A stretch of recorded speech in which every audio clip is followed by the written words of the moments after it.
Hello दोस्तों। आज फिर मैं आपको एक फ़िल्म रेकमेंड करने आई हूँ। फ़िल्म का नाम है द ब्लाइंड साइड और ये फ़िल्म आज की नहीं है, ये 2009 की बनी हुई फ़िल्म है। तो आपको लगेगा कि आज क्या हुआ सुदीप्ति को कि ये फ़िल्म बताने आई। हो सकता है आप में से बहुतों ने इसे टीवी पर देख लिया हो। कई बार कई सारे चैनल्स पे फ़िल्म आती रही है। मैंने भी एक बार टीवी पर देखा है और साथ ही साथ मैंने इसको डाउनलोड करके या ऑर्डर करके कहीं से अपने पास रखा भी है। मेरी इस फिल्म के साथ कहानी या यात्रा बहुत पुरानी है। हुआ यूं कि एम्पैथी पे एक वर्कशॉप में मैंने इसके एक हिस्से को देखा और वही हिस्सा मेरे दिल को ऐसा छू गया कि मैं इसको ढूंढ ढूंढ कर कहीं से पा लिया मैंने इसे ढूंढ ढूंढ कर। तो इसलिए हाल में ये फिल्म नेटफ्लिक्स पर आई तो मैंने सोचा कि मैं आप लोगों को इसके बारे में ज़रूर बताऊं।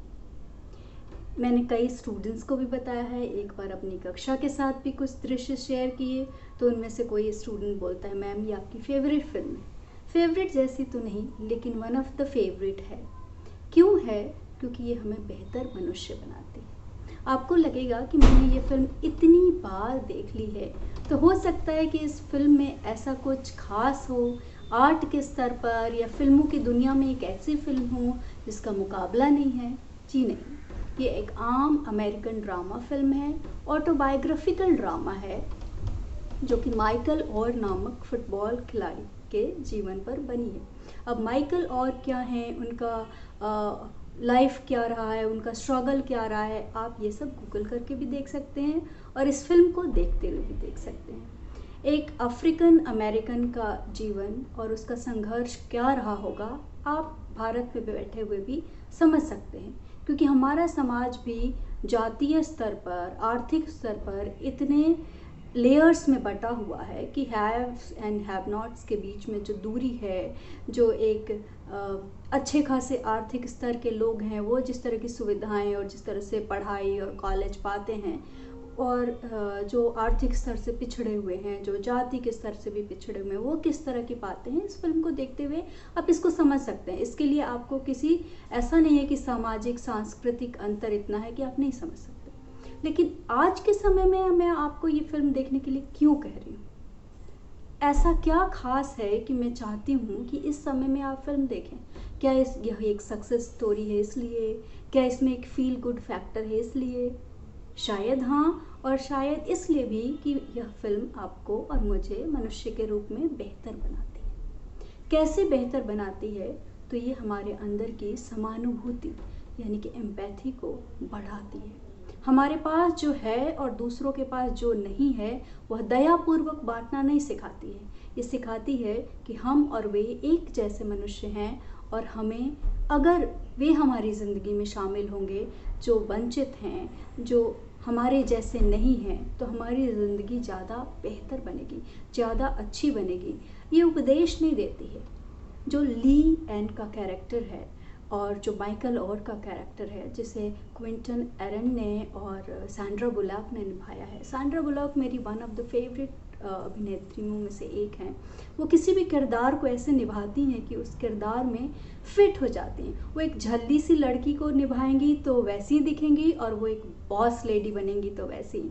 तो मुझे इसमें माइकल और माइकल या बिग माइक नाम से ही याद रहता है और सैंड्रा बुलॉक ली के नाम से नहीं, सैंड्रा बुलॉक के नाम से ही याद रहती हैं। तो 2009 की बनी हुई इस फिल्म में आप देखेंगे कि कैसे एक 17 साल का बच्चा जो है वह बहुत सारी चीज़ों से वंचित है।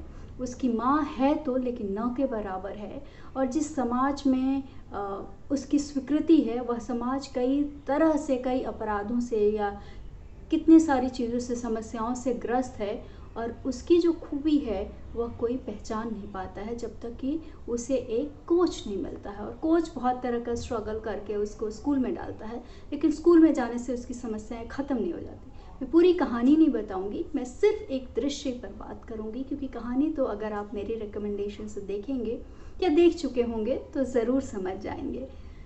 एक दृश्य जो है वो हमें बताता है कि चीज़ों को देखने की दृष्टि ही हमें बेहतर या सामान्य मनुष्य बनाती है। तो इसमें जो एक दृश्य है जिसे मैंने उस वर्कशॉप में देखा और जिसने मुझे इस फिल्म से जोड़ दिया, वह खास दृश्य ही बताता है कि हम अपनी ऑब्जर्वेशन से कैसे एक बेहतर मनुष्य बन सकते हैं या कैसे एक सामान्य व्यक्ति रह सकते हैं। होता यूँ है कि क्रिसमस के प्ले में जब छोटा बच्चा भाग ले लेता है तो उसको लेकर माता पिता घर जा रहे होते हैं। कार में हीटर चल रहा होता है, उसके अंदर उन्होंने कई लेयर के कपड़े पहन रखे हैं। कार को चला रहा है हस्बैंड, बगल में बैठी है वाइफ और पीछे बैठा है बच्चा। अचानक वह खिड़की से देखती है कि उसके बच्चों के स्कूल में पढ़ने वाला एक बहुत बड़ा ह्यूज सा जो एक बच्चा है जो अलग है, वह टी शर्ट में हाथ में पॉलीथीन लिए जा रहा होता है। वो अपने पति से कहती है, इससे पूछो ये कहाँ जा रहा है। वह गाड़ी रोक कर पूछता है खिड़की से सर निकाल कर, तो जो बिग माइक है वो बताता है कि मैं जिम जा रहा हूँ। वो ठीक है, ओके तुम जाओ कह के आगे बढ़ जाता है जैसा कि कोई एक सामान्य मनुष्य करता।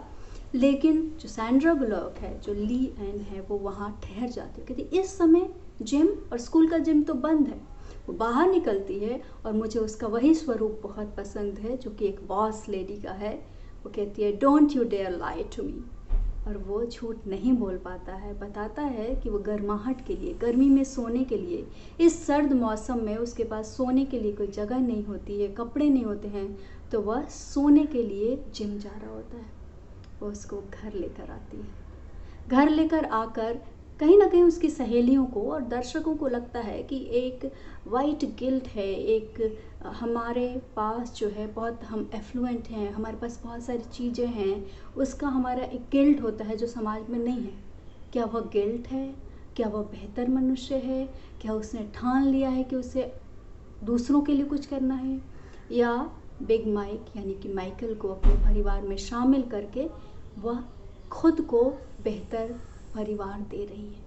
वह अपने लिए कर रही है या उसके लिए, ये तो आप फिल्म देखते हुए जानेंगे। मुझे वह दृश्य भी बहुत पसंद है जब वो कहती है कि हम एक दूसरे को बताएंगे अपने बारे में और तुम मुझे अपने बारे में एक बात बताओ। तो कहता है कि सब मुझे बिग माइक कहते हैं लेकिन मुझे बिग माइक कहलाना पसंद नहीं है।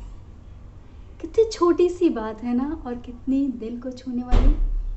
सब उसे जिस नाम से पुकारते हैं उसे उस नाम से पुकारा जाना पसंद नहीं है, लेकिन वह बोल नहीं पाता है। तो इस समय जो हमारे समाज में हो रहा है, बहुत सारे बच्चे अनाथ हो रहे हैं, बहुत सारे बच्चे अपने माता पिता को खो रहे हैं या किसी एक को खो रहे हैं, लॉस से गुजर रहे हैं। समाज में वो कल तक कहाँ थे, आज कहाँ चले गए हैं। फर्श से अर्श पर तो सुना है हमने, लेकिन अर्श से फर्श पे भी बहुत सारे जा रहे हैं। और बहुत सारे प्रौढ़ माता पिता, वृद्ध माता पिता अपने बच्चों को खो रहे हैं। तो जो समाज में हमारे लॉस है, जो ये बिखराव है, शायद हम एम्पैथी से ही, शायद हम समानुभूति से ही उसको बांट सकेंगे।